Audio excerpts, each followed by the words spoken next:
बोलो जयकारा बोल मेरे श्री गुरु महाराज की जय। सौभाग्यशाली गुरुमुखो, यह मनुष्य जन्म जीव को बड़े भाग्यों से मिला है। यह कोई साधारण जन्म नहीं है। जब जीव के कई जन्मों के पुण्य एकत्र होते हैं तब उसे यह मनुष्य देह मिलती है। मनुष्य देह को धारण करने वाले विरले विरले संस्कारी जीव होते हैं। यह दुर्लभ जन्म जीव को बार बार नहीं मिलता। इसलिए महापुरुष कहते हैं कि उसकी पूरी पूरी संभाल कर इसको पाकर अपना काम बना ले। कौन सा काम बनाना है? वह काम है मालिक की भक्ति वाला, भजन वाला, सेवा वाला। अगर इसे अभी नहीं किया तो कब करेगा? जब वक्त हाथ से चला जाएगा तो सिवाय पछताने के हाथ पल्ले क्या पड़ेगा। सत्पुरुषों की संगति मिल जाने से इंसान को वह चीज़ मिल जाती है जो कि उसकी अपनी है और जिस मकसद के लिए वह इस देही को धारण करके आया है वह मकसद भी पूरा हो जाता है। वह मकसद यही है कि इसकी आत्मा जो चिरकाल से परमात्मा से बिछड़ी हुई है वापस उससे जा मिले। जिन्हें मनुष्य जन्म मिल गया है और फिर सत्पुरुषों की संगति भी मिल गई है तो यह उनकी बहुत खुशनसीबी है, क्योंकि सत्पुरुषों की संगति में ही ज्ञान मिलता है, विचार मिलता है, वह बुद्धि मिलती है, वह तरीका मिल जाता है जिससे वे मालिक की भक्ति करके, सेवा करके अपनी चिरकाल से बिछड़ी हुई आत्मा को परमात्मा से मिला लेते हैं।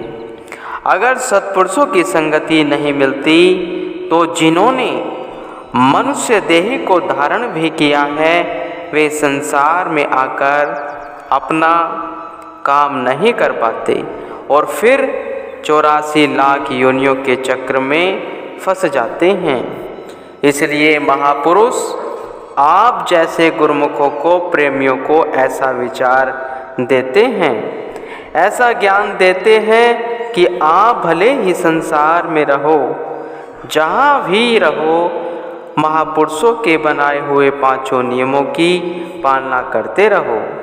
गुरुमुखों, इन नियमों की पालना करने से ही बहुत लाभ है। क्या लाभ है? भक्ति का लाभ है। इन नियमों का श्रद्धा, प्रेम और विश्वास के साथ पालन करने से ही भक्ति मिलती है और जीवात्मा का कल्याण होता है। यह एक सौभाग्यशाली अवसर है जो कि गुरुमुखों को मिला हुआ है। इसलिए इससे पूरा लाभ उठा लो। महापुरुष फरमाते हैं, श्री आरती, पूजा, सत्संग, सेवा, सुमरन और ध्यान श्रद्धा सहित सेवन करे, निश्चय हो कल्याण। महापुरुषों ने गारंटी दी है कि इस अवसर को प्राप्त करके जो पूरा लाभ उठा लेगा, इन पांचों नियमों को हित चित्त से नित्य प्रति करेगा, उसकी सुरती मालिक के चरणों में लगी रहेगी। आखिर में जहाँ सुरती लगी होगी वैसे ही विचार होंगे और वहीं इसे जाना होगा। अगर सुरती मालिक के चरणों में लगी रहेगी तो मालिक के धाम में पहुँचेगी।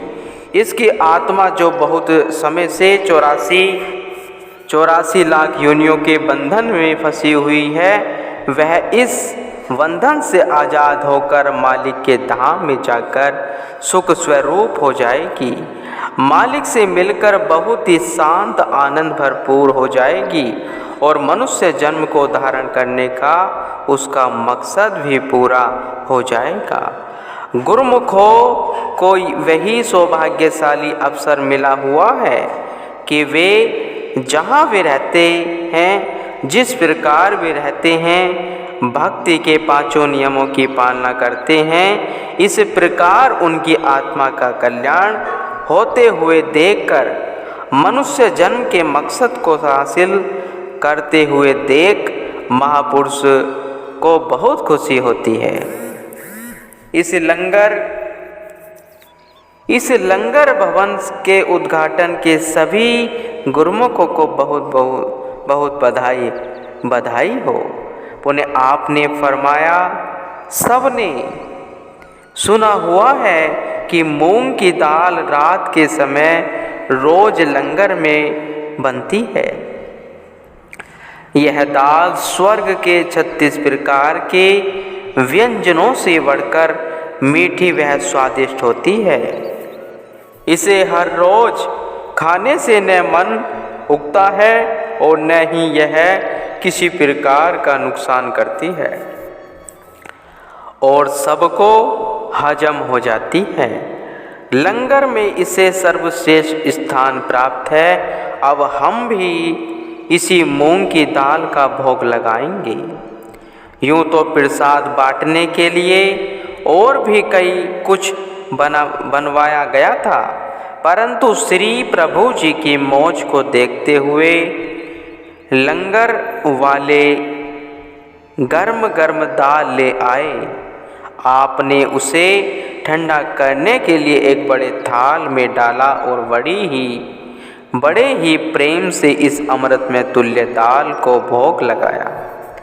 महात्मा सुखात्मानंद जी ने श्री चरणों में विनय की, प्रभु यह दाल कह रही है कि मेरा स्थान कहाँ है। एक बार मैं श्री प्रभु जी के साथ लंदन गया तो वहाँ पर मूंग की ही दाल बनी हुई थी। मैंने कहा, भाग्य भरी, हम तो प्लेन में आए हैं, पर तू हमारे से पहले यहाँ कैसे पहुँच गई।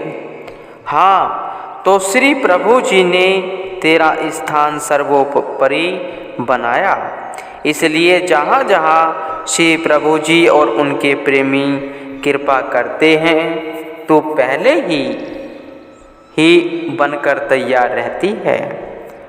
ऐसा लग रहा था कि अपनी महिमा होती देख मूंग की दाल भी गौरव से सिर ऊंचा किए अपने भाग्यों की सराहना करती न थकती थी। आपने रोटी पकाने वाले लंगर का भी नवनिर्माण करने का आदेश दिया। यहाँ भी लकड़ी के ईंधन के स्थान पर गैस द्वारा चलित लोहा लगाई गई। सेवा करने वाले सेवकों को गर्मी और धुएं का एहसास तक नहीं होता। पर्वों पर अत्यधिक संगत आ जाने के कारण एक खुले स्थान पर बड़ा लंगर बनाया। एक अलग कमरे में रोटी पकाने वाली मशीन भी लगा दी गई। दर्शनार्थी संगते तथा शरणागत गुरुमुख श्री सद्गुरु महाराज जी समय परिवर्तन के साथ साथ परिवर्तन रचना को देखकर आश्चर्यचकित होते। आध्यात्मिक की विज्ञान से तुलना करना सूर्य को दीप दिखाना है। महापुरुष युक्त परिस्थिति अनुसार आश्रमों में सुख सुविधाओं के साधन जुटाते हैं ताकि जीव सरलता से आध्यात्मिक पथ पर अग्रसर हो। श्री सद्गुरु दाता दयाल जी की मौज एक अद्वितीय एवं अनुपम उदाहरण बनाने की उत्सुकता भरने लगी। यह स्थान आवास स्थान से थोड़ा दूर पहाड़ी नुमा आकार में था। वैसे तो श्री प्रयाग धाम की सारी जमीन ही पथरीली एवं चट्टानी थी। इतने बड़े बड़े पत्थर शायद पर्वतीय क्षेत्र में भी कम ही मिलेंगे। यहाँ पर पहुँचने के लिए मार्ग में ढलान से ऊपर चढ़ने का मार्ग बिल्कुल पर्वत की चढ़ाई जैसा ही है। यह स्थान श्री प्रयाग सरोवर की ऊपरी जगह पर बना हुआ श्री प्रयाग धाम शांति भवन के ऊपर के स्थान पर, अर्थात यह काफ़ी ऊंचाई पर स्थित है। यहाँ पर आपने स्वयं ही इसकी रूपरेखा तैयार करवाई। एक ओर से पहाड़ी को समतल करवाकर उस पर थोड़े से स्थान पर कमरा बनवाया और शेष स्थान पर उद्यान।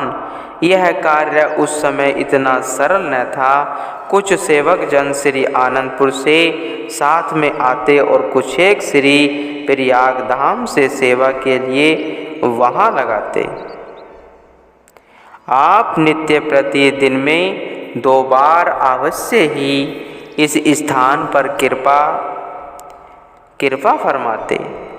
सेवकों में सेवा के लिए नया उत्साह भरते, उन्हें भी भोग प्रसाद खिलाते और श्री आनंदपुर एवं श्री प्रयाग धाम की आरंभिक कठिनाइयों का इतिहास सुनाते।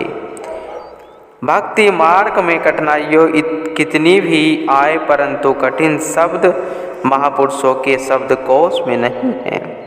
निष्काम भावना से की गई सेवा हृदय में सरलता एवं आनंद के सागर में डुबकी लगवाती है। यही कारण है सेवक सेवा करते हुए थकते नहीं, अपितु सेवा की मांग में लगे रहते हैं। इसी सेवा की बदौलत महापुरुषों की चरण रज को पाकर भूमि की पुकार पूरी होती है और सेवकों को अति प्रसन्नता होती है। सेवक दिन रात प्रभु प्रसन्नता को पाकर भक्ति पथ पर आगे बढ़ रहे थे। आपने कमरे के एक और काफ़ी लंबे चौड़े स्थान पर सुंदर उद्यान की रूपरेखा बनाई। इसमें देश विदेश से लाए हुए सुंदर फूलों की क्यारियाँ और हर फूल पर उसका नाम अपनी ही शोभा निरखा रहे थे। अभी इसका निर्माण आरंभ ही हुआ था, परंतु पौधे झूमते हुए मानो संदेश सुना रहे थे कि हम भी सजीव हैं। नन्हे नन्हे पौधे सेवकों के संग भ्रमण करते हुए श्री प्रभु जी के दर्शन पाकर हर्षा रहे थे कि शीघ्र ही इन डालियां पर भी फूल खिलेंगे, कलियां मुस्कुराएंगी। श्री कर कमलों का स्पर्श पाकर हमें भी नव जीवन मिल जाएगा। सच ही तो है कि पुरातन इतिहास और प्रेमी भक्तों की कथाएं केवल कोरी कल्पना ही नहीं, सचमुच ही भगवान जड़ चेतन चर अचर सब पर कृपा दृष्टि रखते हैं। किसी न किसी रूप में उनके उद्धार का हेतु बनाते हैं और उनकी जन्म योनियों का चक्र इसी प्रकार स्वतः ही कट जाता है। कुछ समय पश्चात जब इन पौधों पर पुष्पों ने अपनी मुख जुबान से प्रभु प्रसन्नता के गीत सुनाए, अपने भाग्यों पर इठलाए, तो श्री प्रभु जी इन्हें निहारते हुए मंद मंद मुस्कुराए। महापुरुष प्रकृति के सौंदर्य के कण कण में एक अनूठा रहस्य पाते हैं। उस रहस्य का उद्घाटन किसी न किसी रूप में श्री वचनों में दर्शाते। यह एक प्रसंग है कि सतगुरु को कौन सा सेवक अति प्रिय होता है और कौन उनकी प्रसन्नता को प्राप्त कर सकता है। महाप्रभु जी श्री प्रयाग धाम में शिमला पार्क में साय समय सैर कर रहे थे। सुवासित पुष्प आपके कर कमलों का स्पर्श पाने के लिए उत्सुकता से झूम झूम कर लहरा रहे थे। आप श्री मौज में आकर उन पुष्पों की क्यारियों से निकलते हुए पुष्पों का स्पर्श करते जा रहे थे। श्री मंदिर में भेंट करने के लिए इनके गुलदस्ते बनवाए। आधा घंटा व्यतीत हुआ तो एक स्थान पर खड़े होकर आपने साथ में आए हुए महात्मा जी को बुलाकर कहा, महात्मा जी, जैसे इन फूलों के उद्यान से सुगंधी वायु मस्तिष्क को तरोताजा कर देती है तथा प्रसन्नता अनुभव होती है, ऐसे ही वे सेवक जो गुरु भक्ति पथ पर दृढ़ पग से चलते हैं, जब वे हमारे समीप आते हैं तो हमारे अंत मनस में प्रसन्नता झलकती है। वे सेवक भक्ति के सुवासित और महकते हुए पुष्प के उद्यान की न्यायी हैं।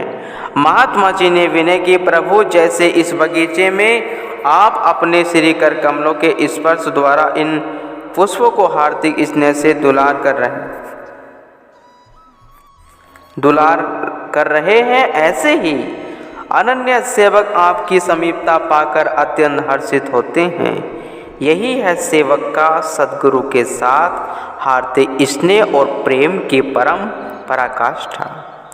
शिमला पार्क के चारों ओर बने पुष्पों की क्यारियों के मध्य में मखमली हरी घास की चादर बिछी हुई थी। उस पर विशेष अक्षरों की कटिंग हुई थी। उस पर प्रातः समय ओस के कण मोतियों के समान चमकते थे। नंगे पांव इस पर चलना मानो शरीर के सब रोगों को दूर करने की औषधि थी। यहाँ पर स्वयं में भी नित्य प्रति दोनों समय आप कृपा फरमाते और कभी कभी सभी प्रेमी गुरुमुखों को यहाँ बुलाकर श्री वचन एवं ध्यान सुमरण में भक्ति पथ में आत्म उन्नति करने का सरल पथ दर्शाते। कभी 1 घंटा अथवा आधा घंटा भजन करवाते और कभी सेवा की अमूल्य निधि बख्श कर सरसाते। इसी प्रकार इतना सा स्थान बनाने में 2 वर्ष बीत गए। विदेश से आने वाली संगतें यहाँ पर आकर भ्रमण करती तो सहसा ही कह उठती कि श्री आनंदपुर वासी भगवान की महिमा बेमिसाल है, अवर्णनीय है। इन फूलों की सुगंधित में नाम के उच्चारण की ध्वनि सुनाई देती है। मस्तिष्क में अद्भुत मस्ती वह ताजगी भरती है। दिल चाहता है कि यहीं पर बैठकर ध्यान सुमरण करते रहें। श्री गुरु महाराज जी ने प्रेमी गुरुमुखों के सम्मुख यहाँ पर फरमाया, यह शिमला पार्क है। यह एक शिमला पहाड़ी श्री सद्गुरु महाराज जी श्री तित्यवाद साहिब जी ने श्री आनंदपुर में निर्मित कर संगतों के लिए दर्शनीय स्थल बनाया। उनकी ही श्री मौज और दुर्दरगाही नक्शे आज इस धरा पर प्रकट किए जा रहे हैं। हर स्थान पर महापुरुषों की याद एवं उपकार कण कण में समाये हुए हैं। यह श्री प्रयाग धाम में शिमला पार्क में एक दर्शनीय स्थल बनकर अद्वितीय एवं अनूठी बहार बनकर हर्षाता रहेगा। इस पहाड़ी नुमा स्थान को ढाल के रूप में क्यारियों का रूप देते हुए इसका विस्तार करते हुए काफ़ी समय लग गया।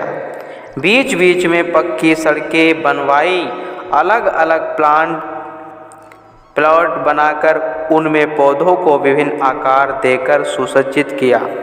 मध्य में वफारे शीतलता की फुहार बरसाते किनारों पर तथा कुछ अन्य स्थानों पर लगे नारियल के पेड़ समुद्र के समीप होने का संकेत दे रहे हैं। आमों के पेड़ों पर कोयल की कुकू अमरियों में गूंजती और एक प्लॉट में सूर्य की किरणों की न्याय क्यारियाँ बनी हुई हैं। इस प्रकार हर प्लॉट में अलग अलग बने मनमोहक डिजाइन स्वयं एक में अनेकता का रंग लिए हुए चारों ओर ही दीवार को अनेक प्रकार के रंग बिरंगे चित्रों से सजाकर इसकी शोभा को 4 चांद लगा दिए। इसकी सुंदरता और साफ सफाई को देखकर एक बार विदेश से आए हुए एक प्रेमी ने विनय की, प्रभु, जो माली आपके बगीचे में सेवा करते हैं, आप उन्हें कितना पारिश्रमिक देते हैं? आपने फरमाया, जो हमारे पास सेवा करते हैं हम उन्हें वह अनमोल दात प्रदान करते हैं जो तीनों लोकों में कोई नहीं दे सकता। हम उन्हें भक्ति की अमोलक दात से मालामाल कर देते हैं। यहाँ पर श्री सद्गुरु महाराज जी कई बार प्रेमी गुरुमुखों को बुलाकर इस उदाहरण में विचरण कराते, सभी गुरुमुखों को श्री दर्शन का आनंद लेते हुए पीछे पीछे चलते और परस्पर गुणगान करते हुए कहते कि श्री प्रभु जी आत्मिक आनंद के साथ साथ हमारे लिए मनोरंजन के साधन भी जुटाते हैं। कई बार यहाँ पर समीप बिठाकर साय समय नाश्ता करवाते, स्वयं भी भोग लगाते और सबको खिलाते। कई बार यहाँ पर सबको भजन पर बिठाते और मौज में आकर श्री वचनों की अमृत वृष्टि करते।